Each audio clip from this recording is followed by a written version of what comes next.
Old NCERT की पढ़नी है, 11th क्लास की आती है। अगर इसे पढ़ लिया तो भैया तुम तैयारी कर लोगे, और अगर इसको नहीं पढ़ पाए तो तैयारी छोड़ दो। World medieval ancient. हेलो बच्चों, कैसे हो आप सब? सभी को नमस्कार, राम राम और बहुत सारा प्यार। आज मैं बताने वाली हूँ एनसीईआरटी के बारे में। और बहुत बच्चों का दिमाग में ये रहता है कि यार एनसीईआरटी पढ़नी चाहिए या नहीं पढ़नी चाहिए, यूपीएससी या पीसीएस की। देखो मैं चाहे स्टेट पीसीएस की तैयारी कर रहे हो चाहे यूपीएससी की, अगर आप बेस को ही छोड़ के चल रहे हो ना तो फिर दिक्कत है। देखो इससे पता है क्या होता है, इससे पढ़ने से दो चीजें क्लियर होती है, और उसका एक कारण क्या है। देखो कई बार ना तो बहुत सारे बच्चे ऐसे होते हैं दूसरे को देख के कि भैया आईएएस बनना है, पीसीएस बनना है, या सम टाइम ऐसा होता है कि घर वालों ने धक्का दे दिया, या सम टाइम ऐसा होता है किसी ने ताना दे दिया तो भैया हाँ तो तैयारी करनी है। तो इसे पढ़ते पढ़ते ना एक फितूर पता लग जाता है तुम लोगों को। अगर इसे पढ़ लिया तो भैया तुम तैयारी कर लोगे, और अगर इसको नहीं पढ़ पाए तो तैयारी छोड़ देना।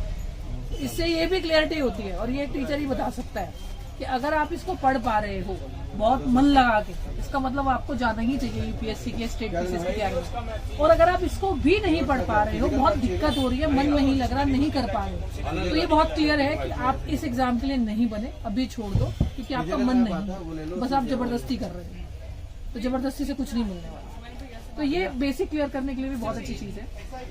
सबसे पहले जो ये किताबें हैं, ये आपका पूरा का पूरा हिस्ट्री का बुक है, 6 से लेके 12 तक का। ठीक है, इसमें 1 2 3 4 5 6 7 8 9 किताबें हैं। ठीक है, ये पूरी 9 किताबें हैं जो इसके अंदर आपको मिलने वाली है। ठीक है, वैसे एनसीईआरटी की बुक का वीडियो बनाने की कोई जरूरत नहीं होती, पर डिमांड बहुत ज्यादा आ रही थी। मैंने कहा आज तक इसकी बनाई नहीं, आज तक बहुत सारी वीडियोस बना दी मैंने, तो ये बना दी मेरे बच्चों। उसके बाद अगर हम बात करें तो ये पूरा का पूरा आपका पॉलिटी का बुक है, 6 से 12। तो 1 2 1 ठीक है, 2 3 4 5 6 7 8 और ये 9 है। उसके बाद आपका पूरा ज्योग्राफी और एनवायरनमेंट है पूरा का पूरा।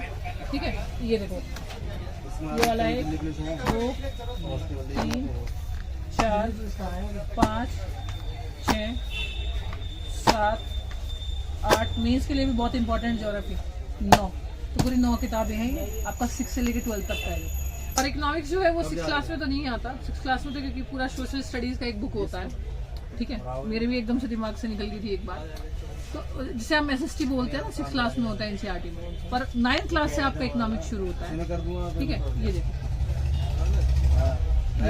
1 2 3 4, पहली बार वही समझते हैं माइक्रो और मिनी 5। और सोशियोलॉजी का बुक्स जो है वो आपका क्लास 11th में आता है, ये देखिए। और understanding society class 11th, social changes आपका क्लास 12th, यानी वही आपका सोशियोलॉजी है। ठीक है, और इंडियन सोसाइटी तो क्लास 11th 12th में आता है आपका सोशियोलॉजी। कई बार कुछ लोग सोशियोलॉजी ऑप्शन भी चूज करते हैं, उसके मैंने नोट्स की वीडियो बना रखी है।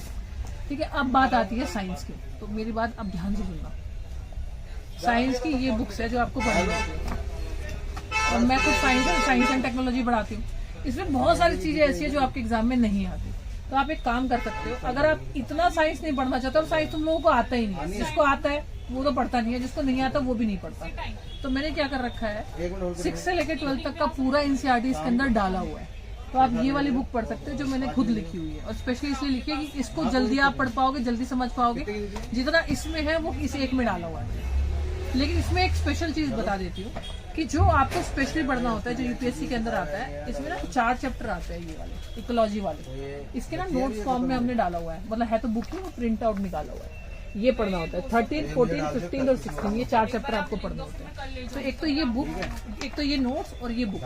ये साइंस के लिए आप ये 2 चीज पढ़ लो, बस इसे हटा दो। मैं मतलब पढ़नी ही नहीं, इसको बिल्कुल हटा दो, पढ़नी नहीं। और ना आर्ट एंड कल्चर के लिए ये बुक आती है क्लास 11th की। ठीक है, an introduction of Indian art, ये पढ़नी होती है एनसीईआरटी की।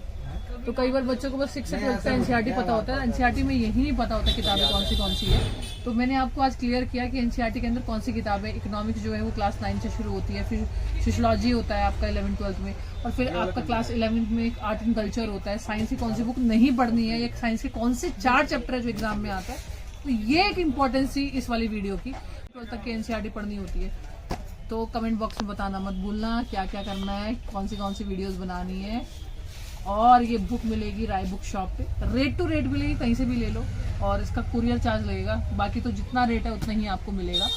राय बुक शॉप आपको एक नंबर दिया हुआ है। और दूसरी बात मैं आपको बता देना चाहती हूँ कि ओल्ड एनसीईआरटी हिस्ट्री को लेके, तो हिस्ट्री आपको ओल्ड एनसीईआरटी की पढ़नी है, 11th क्लास की आती है, वर्ल्ड, मिडिवल, एंशिएंट, मॉडर्न, तो वो जो होता है ना वो बिल्कुल इसी फॉर्म में मिलेगी, जैसे ये ना इसी फॉर्म में मिलेगी आपको प्रिंटेड फॉर्म में। क्यों? क्योंकि ओल्ड एनसीईआरटी आनी बंद हो गई है, तो अभी फिलहाल जो है वो इसी फॉर्म में मिलेगी। ओल्ड एनसीईआरटी पढ़नी है क्लास 11th की, मिडिवल, मॉडर्न, वर्ल्ड और एंशिएंट, तो आपको 4 बुकलेट कुछ इस तरह के मिलेंगे। वो 4 ऐसी चीजें हैं जो आपको ओल्ड पढ़नी है, बाकी आपको न्यू ही पढ़नी है। एक न्यू एनसीईआरटी होती है, एक ओल्ड एनसीईआरटी होती है, वो हिस्ट्री वाली ओल्ड एनसीईआरटी पढ़नी है आपको। तो ये इंपॉर्टेंस थी आज की वीडियो की। तब तक के लिए मिलते हैं जल्दी। जय हिंद, जय भारत।